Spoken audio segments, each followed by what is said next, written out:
Clase número 28 del tema 3, convertidor de SDC buck reductor síncrono. Bien, de la clase 27 habíamos analizado en esta misma placa cómo se alimentaba el KBC en su tercer forma o tercer caso de cómo alimentarlo. Les recuerdo que la tercera forma de alimentar al KBC era a través de un regulador lineal externo que a su vez se alimentaba de los 5 voltios que generaba el DC-DC reductor de 5 voltios. En este DC de 5 voltios y de 3 voltios habíamos estudiado cómo era que se analizaba el circuito dentro, internamente, cómo era que había que hacer las diferentes mediciones. Sin embargo, en esta clase ya vamos a ver las particularidades que nos vamos a encontrar en diferentes circuitos. Este circuito, aunque sea el mismo, no siempre vamos a encontrar las mismas mediciones. Pueden variar en algunos puntos y varían en función de toda la otra parte del circuito que no se ve en esta página. Haciendo un recordatorio de lo que dijimos en la clase pasada, habíamos quedado en que lo primero que teníamos que medir eran los 19 voltios que entraban por el pin 6. Lo segundo era verificar que por el pin 4 el LDO o Low Drop Out o un voltaje regulado de 5 voltios estaba activado, es decir, su interruptor era el pin 4. Por lo tanto, en el orden era primero el 6, luego el 4 y siguiente el 7. Aquí ocurre algo que podemos encontrarnos y puede variar. Es decir, lo que necesita el fabricante a la hora de trabajar este mismo circuito. ¿Por qué razón? Bien, ahora ya tenemos 5 voltios aquí y los puedo utilizar o bien para activar T-on, que en la clase anterior dijimos que se podía activar por aquí por el PR25 y aplicarle exactamente 5 voltios al pin 2, pero también tenemos PR20, que si no tenemos PR25 y el que tenemos PR20, también T-on puede ser masa. De la clase anterior habíamos hablado de que efectivamente lo habíamos tomado como 5 voltios. Sin embargo, podemos encontrarnos los dos, es decir, que lo tomen como una referencia de 5 voltios, es decir, en el pin 2 puedo tener en un circuito determinado 5 voltios, pero también puedo tener masa en otro circuito, siendo el mismo TPS 51427. Están seleccionando un modo de trabajo y una frecuencia diferente. Por lo tanto, estos dos, tanto el 2 como el pin 29, pueden variar. Aquí hay que tener ese detalle en cuenta. Ya me están diciendo, aquí en el pin 2, cuando vemos que tengo PR25 y PR20, si se observan, lo que tengo es un puente 0 y 0. Por lo tanto, no puedo tener las dos resistencias a la vez. Esto es otro detalle ya a tener en cuenta. O bien tengo el caso de que tengo PR25 y no tengo PR20, o bien tengo el caso de que tengo PR20 y no tengo PR25. ¿Por qué? Por una razón muy simple. Si tenemos las dos resistencias a la vez, estoy poniendo a cortocircuito los mismos 5 voltios. ¿Qué ocurriría entonces? Esta resistencia se rompería porque intentaría entregarme la corriente que le estoy pidiendo hacia masa. Esta resistencia es muy pequeña, por lo tanto se quemaría. Por ello es que o bien tengo una resistencia o bien tengo la otra. No puedo tener las dos a la vez. Hay que tener en cuenta que estos circuitos son revisiones. Cuando les acabo de mostrar una imagen de la placa, se está refiriendo a que tengo la revisión de, sin embargo, hasta que no mida en placa, no voy a tener la certeza de cuál es la medición real que me voy a encontrar. Porque el esquema, como pueden apreciar, me da las dos posibilidades. Es decir, hasta que yo no mida en placa, no voy a tener la certeza de si T-on es masa o es 5 voltios. Sé perfectamente bien, según el esquema que me están indicando y el dato que ya estoy dando, que o bien es 5 voltios o bien es 0. Cualquiera de los dos sería válido. Sencillamente con esto están seleccionando la frecuencia.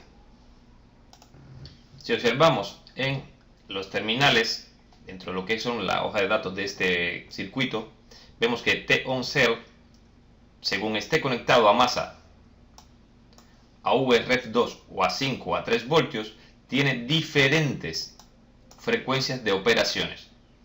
Por lo tanto, puede estar trabajando entre 400 y 500 si está a masa, entre 400 y 300 si está a 2 voltios y entre 200 y 300 si está entre 5 y 3 voltios. Es decir, que lo que voy a encontrarme es que este pin puede estar conectado de estas tres formas. Pero ¿qué ocurre? Que al analizar un esquema como este, no tengo la certeza de si el pin va a tener 5 o va a tener 3, porque, repito, el esquema me incluye las dos resistencias, dos puentes.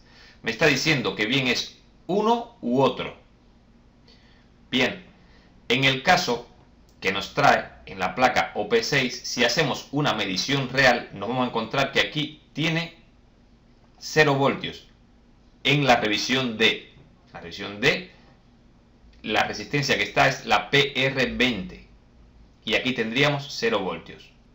Otro detalle que tampoco dimos en la clase pasada era el power good tanto 1 como 2. Si observamos, el power good tanto 1 como 2 me lleva a una señal que es la señal HWPG y va a las páginas 29, 33, 35 y 36. También tenemos que analizar esto, porque va a ocurrir algo que si no lo conocemos nos puede confundir.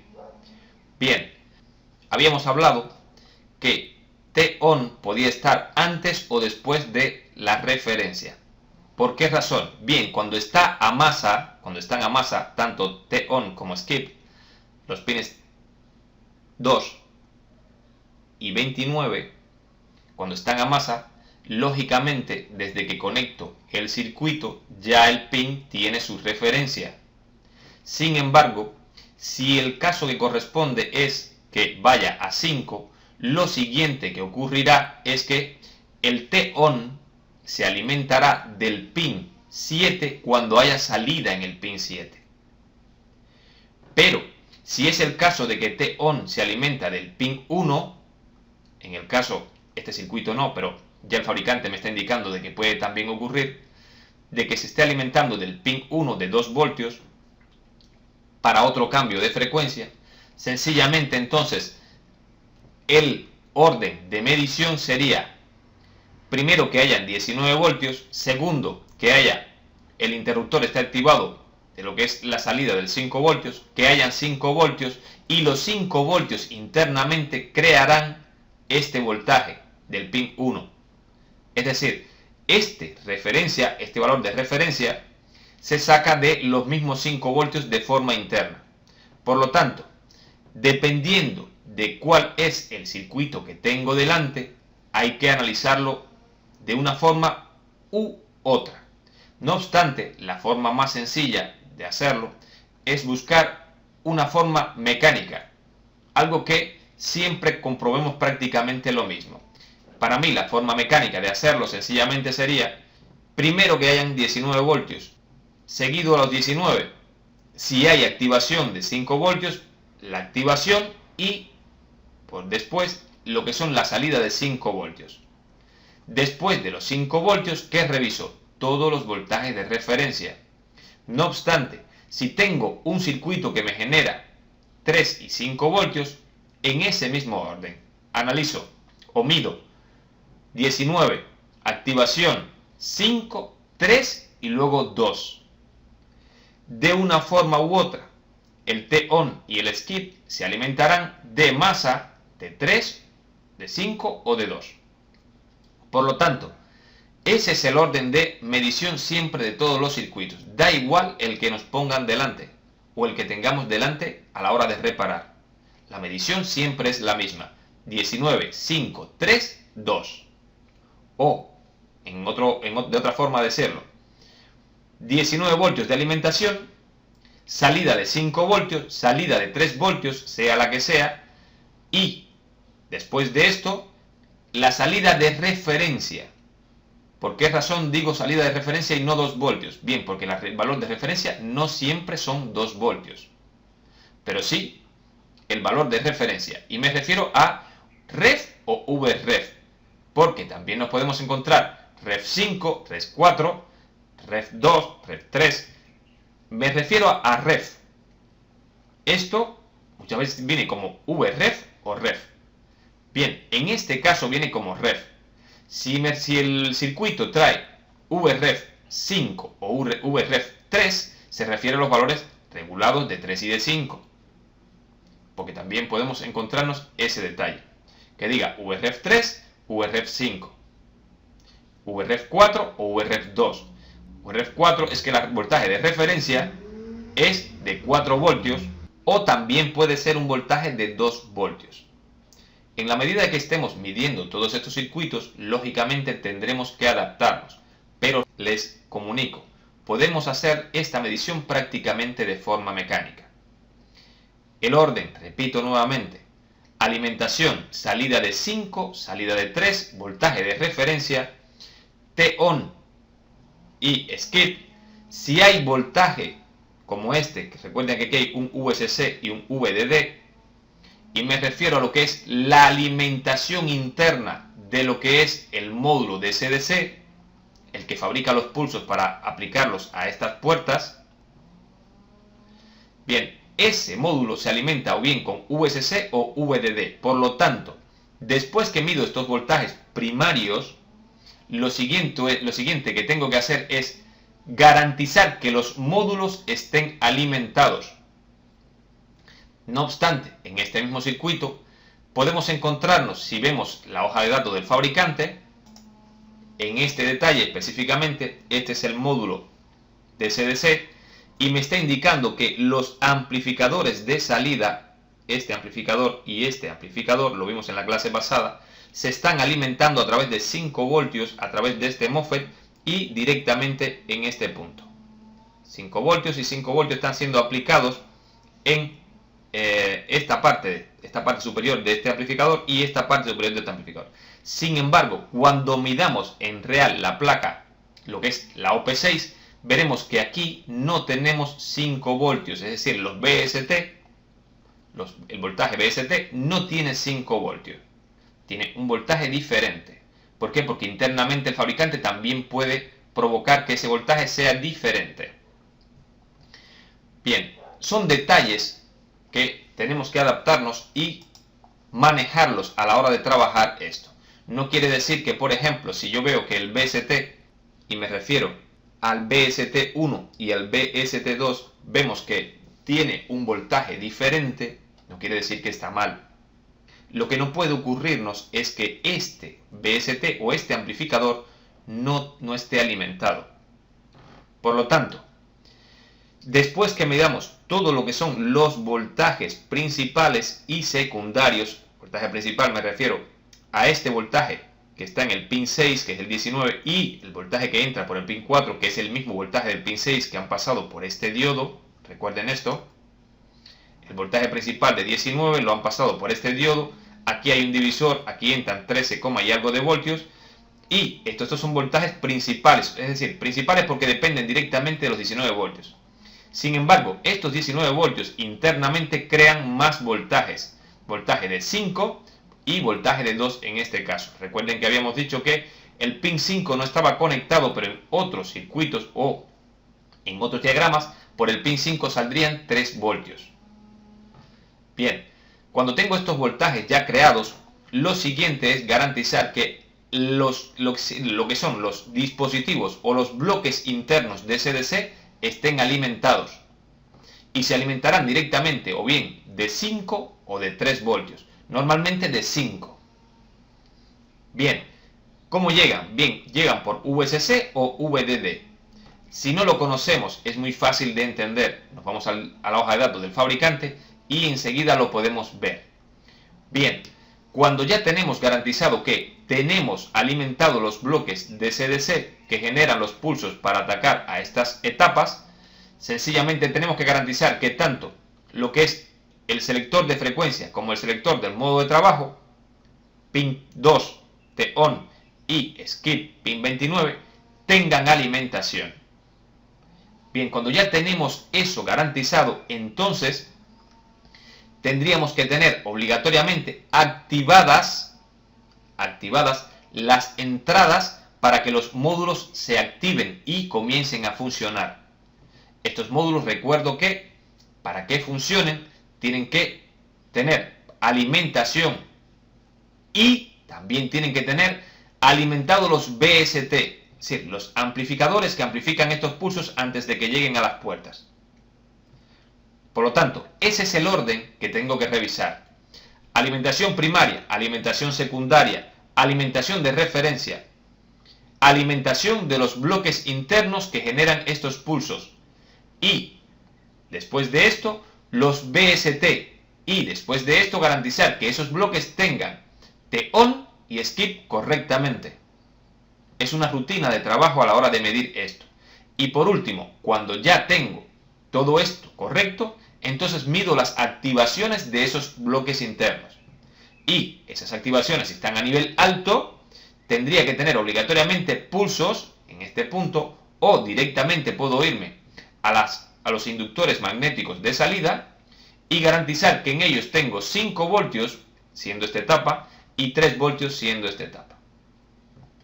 Bien, veamos este orden en una figura que les he preparado para que lo tengan.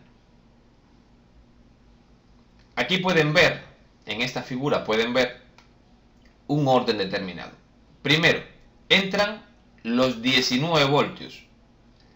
Segundo, se activa lo que es el regulador lineal interno de 5 voltios. Tercero, salen los 5 voltios y reparto estos 5 voltios a otros puntos. Sin embargo, internamente estos 5 voltios me activarán a los VST, es decir, alimentarán directamente a los VST. Pero, por otra parte, este VST no va a tener 5 voltios como dice el fabricante. Esto es una medición real sobre lo que es la placa OP6. Por lo tanto, si me refiero a la placa OP6 revisión D, me encontraría que en el VST1 tengo 10.23 voltios y en el VST2 tengo 8,43 voltios. Esto es correcto. Bien, cuando ya tengo 5 voltios y esos 5 voltios han provocado estos voltajes en los amplificadores, y digo saltar directamente aquí porque el fabricante me lo está indicando, según la hoja del fabricante, yo no me estoy guiando por otra cosa, me está diciendo el fabricante que directamente lo que hacen es, con este voltaje, crean estos voltajes y no es que creen, es decir, no es que creen 10,23 voltios con 5, sino que internamente los mismos 19 se repartirán de esta forma para estos amplificadores. Es decir, en realidad estos 10,23 vienen de aquí, pero son activados por estos 5 voltios. Bien, después que tengo estas 3 mediciones, que a las 3 le he puesto 3, paso a lo siguiente. ¿Cuál es la siguiente medición? Garantizar que a través de esta resistencia, a través de PR26, si observan, tengo salida de 5 voltios, paso por PR26 y alimento directamente al VSC. Recuerden que VSC era el voltaje para alimentar al módulo interno que fabrica los pulsos para atacar a las puertas de los MOSFET o las etapas de salida. Bien, cuando ya tengo garantizado que tengo en el pin 3, fíjense, medición 4, tengo ya que tengo 5,13 voltios en este pin, también puedo medir que en este caso, cuando ya tengo alimentado al módulo que se alimenta por el pin 3, ¿qué tengo que garantizar? Lo que tengo que garantizar es que tenga el selector de frecuencia correcto y tenga el modo de trabajo correcto. En este caso, en la OP6 revisión D, la resistencia que están utilizando es PR20, por lo tanto, T-on tiene 0 voltios y skip también tiene 0 voltios. No lo puse porque ya no es necesario, está directamente a masa. Y lo que esté a masa, desde que conecto el conector de alimentación, ya el pin 29 tiene su referencia correcta. Bien, después de esto, ¿qué tengo? Bien, internamente necesito un voltaje de referencia para hacer todas las operaciones que hace este circuito. Por lo tanto, la medición número 5 mío sería que tenga el voltaje de referencia. Les recuerdo, En este caso son 2 voltios, pero el voltaje de referencia puede variar. Por lo tanto, hay que ir obligatoriamente a la hoja de datos del fabricante y verificar que este voltaje sean 2 voltios. Y efectivamente, en este caso, en el TPS 51427, son 2 voltios. Cuando ya tengo 2 voltios como voltaje de referencia, tengo que garantizar que las entradas de activación de los módulos internos estén a nivel alto. En este caso era muy sencillo porque las entradas estaban tomando los mismos 5 voltios que salían por el pin 7, lo pasaban por PR45 y la metían en el pin 14 y en el pin 27. No había mucha complicación en este circuito. Bien, después de esto, les había comentado que el power good tendría que dar un nivel alto. Sin embargo, al medir antes de presionar power, me encuentro que power good tiene un nivel de 0 voltios. Aquí hay otro detalle para comentar. Porque si este circuito está trabajando y estamos trabajando ya con el power encendido, este nivel no va a ser de 0. Y si este circuito está aislado completamente, es decir, no es el caso de este Power Good que va a la página 29, 33, 35 y 36, entonces aquí tampoco habría un 0. Hay que determinar por qué razón tengo un 0 aquí. Para ello tengo que irme directamente a las páginas 29, 33, 35 y 36. Sin embargo, yo solamente voy a irme a una página. Voy a irme a la página donde se fabrica el voltaje de RAM, que también es un convertidor de DC-DC de este tipo. Si voy a la página 36 y busco lo que es el voltaje de RAM, 1,8 voltios de DR2, y veo el pin 13, bueno, el PU6 es el circuito que genera el voltaje, es una etapa de DC-DC, MOSFET superior, MOSFET inferior, inductor magnético de potencia y condensador de salida. Bien, el pin 13, observen, HWPG y va 29, 32, 33 y 35. Este pin es el mismo y hay un detalle que hay que tener en cuenta. Este circuito se alimenta por el pin 15 y se alimenta con 5 voltios. Ahora bien, este circuito, cuando está alimentado con 5 voltios y no tiene activados lo que son los pines 10 y 11, que es quien activa los pulsos o el módulo interno de DC-DC para que estos pulsos lleguen aquí, ¿qué está ocurriendo? Yo tengo 5 voltios que salen de la etapa DC-DC de 5 voltios del TPS 51427. Alimento a este circuito. Lo dejo alimentado. ¿Por qué lo dejo alimentado? Porque hasta que no se presione power no llegarán estas dos señales a este circuito. Por lo tanto, al estar alimentado y no estar activado, ¿qué tengo en la salida 13? Este circuito lo que hace realmente es cerrar este power good y poner a masa el pin 13. ¿Por qué? Porque no tengo activación en los pines 10 y 11. Es decir, estos pines tienen que ponerse a nivel alto, 3,3 voltios cada uno. Pero, en este caso, ha recibido la alimentación, no ha recibido aún lo que es la activación de estas dos entradas. Por lo tanto, lo que hace es decirme, por el pin 13, que el power aún no está bien. ¿Y cómo lo hace? Poniéndolo a 0. Por esta razón, cuando medimos en el TPS 51427, antes de presionar power, nos vamos a encontrar que en el power good pin 28 y en el power good pin 13, o lo que es lo mismo decir, en este punto, nos vamos a encontrar que está en 0. Pero el 0 no está viniendo de este circuito. El 0 está viniendo de otros circuitos. Fundamentalmente, por ejemplo, el de RAM en este caso. Está viniendo de RAM, ¿por qué razón? Bien, porque la RAM está alimentada, es decir, el circuito que genera el voltaje de RAM está alimentado, pero no está activado. En este caso, si pudiéramos aislar estos power good, nos daríamos cuenta que el pin 28 y el pin 13 no están a 0, pero como están unidos por la circuitería de este mismo equipo, como están unidos al pin 13 del circuito que genera el voltaje de RAM, entonces lo que estoy midiendo en este momento no es el power good de este circuito, sino el power good de aquel otro circuito, que me está indicando que efectivamente aún no está bien el circuito. Por ello hay que tener cuidado a la hora de analizar. Hay que tener cuidado a la hora de analizar y separar esto. ¿Por qué razón?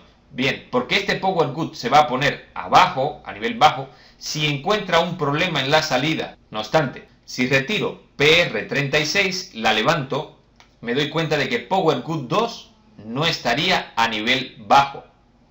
¿Y qué me estaría indicando? De que el circuito no me está poniendo a power good bajo estos dos power good. ¿Por qué razón? No me preocupo por power good 1. Bien, cuando este circuito encuentra un problema en cualquiera de las salidas, pone a nivel bajo a las dos salidas, tanto a power good 1 como a power good 2.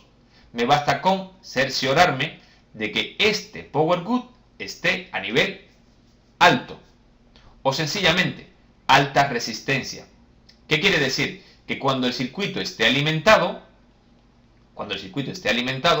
por el pin 6 estén llegando 18,84 voltios, como es este caso, retirando PR36, mido en ohmios entre masa y el pin 28 y tiene que darme alta impedancia. Eso me estaría indicando que este circuito me está diciendo que el power good está saliendo bien, no me lo está poniendo a masa. Si en el caso que yo tengo 18,84, levanto PR36 y de masa al pin 28 hay 0 ohmios o muy cercano a ese valor, sencillamente me está indicando de que efectivamente este circuito se está protegiendo porque ha encontrado un problema o bien en la etapa o la salida de 3 voltios o la salida de 5. Si todo esto que hemos hablado está bien, en las bobinas PL9 y PL8 tendríamos que tener los voltajes de estos circuitos, es decir, los voltajes que generan estos circuitos. 5,1 voltio en PL8 tanto en un extremo como en el otro y 3,34 voltios tanto en el extremo de PL9 este como este. Bien, hasta aquí es lo que tendríamos que analizar de forma interna y adaptarnos, recuerdo, a los diferentes circuitos. ¿Adaptarme a qué? A las diferentes modificaciones, detalles como este, PR25 y PR20. Es muy elemental determinar eso. Si veo que tengo que analizar un circuito y de repente tengo 0 ohmios y 0 ohmios, ya puedo determinar que una de esas dos resistencias, me basta con hacer el circuito, aunque sea de forma momentánea, si estoy entrando con 5 voltios por aquí, a este pin, y esta resistencia también tiene 0 ohmios, esto es un cortocircuito, la línea de 5. Por lo tanto, una de ellas dos no está puesta. A eso me refiero con adaptarme.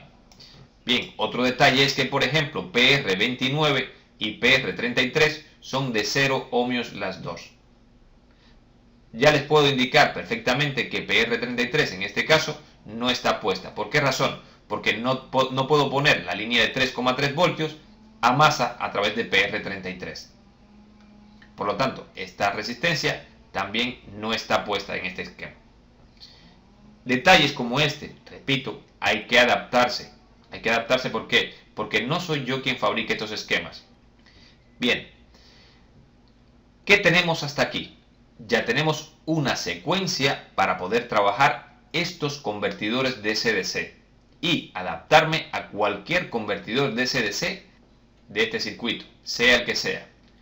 Primero, voltaje de alimentación. Segundo, voltajes regulados de 5, 3 y voltaje de referencia en ese orden. Después de esto, verificamos si tenemos alimentaciones internas como son los pines 19 y pines 3, 3 y 19 son alimentaciones internas de alguna parte de esos circuitos. Si no lo conocemos, eso sería lo siguiente a medir. ¿Por qué? Porque con ello estoy alimentando a los módulos. Luego estos módulos necesitan que selecciones un modo de trabajo y una frecuencia de trabajo. Pasamos a los pines 2 y 29. Si todo esto está bien, necesito que tenga alimentación los amplificadores. Recuerden que en este caso lo hice como tercera medición porque dependían directamente del voltaje de 5 voltios según el fabricante. Pero en otros casos la secuencia es, después que el módulo está alimentado y está seleccionado el modo de trabajo y el modo y la frecuencia de trabajo, sencillamente los amplificadores es lo que sigue. Cuando tengo módulo alimentado, seleccionado el modo de trabajo y la frecuencia de trabajo y los amplificadores, lo siguiente es activar al módulo para que me dé los pulsos y pueda tener el voltaje de salida. Esa es la forma de interpretar estos circuitos. Bien, ¿qué averías puedo encontrarme en un circuito como este? ¿Qué avería puedo encontrarme en un circuito como este? Pues varias. En la clase de hoy vamos a ver todas las averías que nos vamos a encontrar en estos circuitos y cómo resolverlas.